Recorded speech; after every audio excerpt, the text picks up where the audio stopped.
కీర్తన 21 6వ వచనం రెండవ భాగం. నీ సన్నిధిని సంతోషముతో అతను నుల్లసింపజేసి ఉన్నావు. నీ సన్నిధి సంతోషముతో అతని నుల్లసింపచేసి ఉన్నావు. నీ సన్నిధి సంతోషము, ఆయన ఇచ్చిన భాగ్యము, సన్నిధి సంతోషం.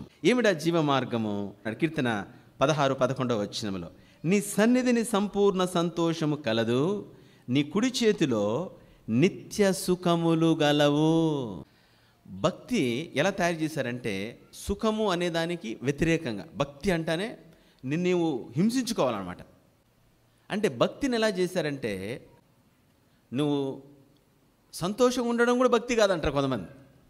ఎంత దౌర్భాగ్యం అండి!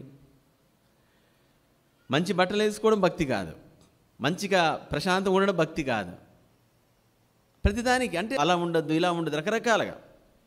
అది బైబిల్ చెప్తుంది ఏమని? నీ సన్నిధిలో ఏముంది? సంపూర్ణ సంతోషము కలదు, నీ కుడి చేతిలో నిత్యమును సుఖములు కలవు. కాబట్టి భక్తి అలాంటిది కాదండి. నువ్వు సుఖముగా, సంతోషంగా, ఆనందంగా ఉండడమే భక్తి. ఎంత ఆనందంగా అంటే, ఇతరుల కంటే నువ్వు ఆనందంగా ఉండాలి. ఈ భూమి మీద సుఖముగా, సంతోషముగా, ఆనందంగా దేవుడిచ్చినవన్నీ అనుభవిస్తూ జీవించడమే భక్తి. అర్థమవుతుందండి? అంతమించింది ఏం లేదు ఈ భూమి మీద. భక్తి అంటే ఏమిటంటే, ఎప్పుడు చూసినా ఆ విధంగా ముఖమంతా దిగాలుగెత్తేసి అలా కాదు. బైబిల్ చెప్తుంది దేవునిలో సంతోషం ఉంది, ఆనందం ఉంది, సౌఖ్యం ఉంది, అభివృద్ధి ఉంది. కాబట్టి ఇవన్నీ కూడా దేవునిలో ఉన్నాయి.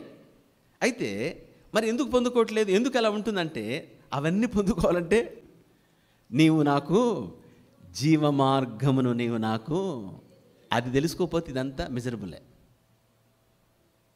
Life is miserable, life is mistake. అంటే అది మర్మము, అలానే చాలా ఘోరంగా ఉంటుంది.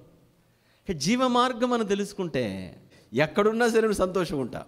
నీవు ఎంత సామాన్యమైన స్థితిలో ఉన్నా సరే సంతృప్తికరంగా, ఎంతో ఆనందంగా జీవించవచ్చు. కారణం ఏమిటంటే, నీకు జీవ మార్గము తెలుసు. ఏమిటంటే జీవ మార్గము? ఆయన సన్నిధి. నీ సన్నిధిన సంపూర్ణ సంతోషము కలదు. ఆయన సన్నిధిలో సంపూర్ణ సంతోషం ఉంది.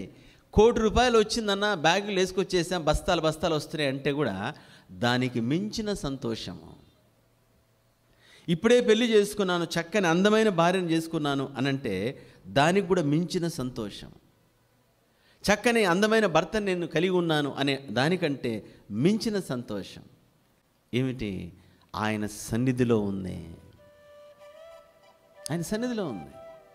కాబట్టి సోదరుడ, సహోదరి, జీవ మార్గం ఏమిటంటే ఆయన సన్నిధే. నేను అన్నట్లు ఎవరన్నారు? ఇది రాజే అంటున్నాడు. ఏమిటంటే, అయ్యా అన్ని భవంతులు గివంతులు మొత్తం అన్నీ చూసి వచ్చాను, చివరికి అర్థమైంది ఏంటంటే దీనికి మించింది లేదు, అది నేను కనుగొన్నాను. దీంతో పాటు ఏదైనా సరే ఉండొచ్చు, మిగతాది ఉండకూడదు అంటే అన్నీ ఉండడం మంచిది, తప్పేమో కాదు. కానీ అయితే దానికి మించినది ఇది.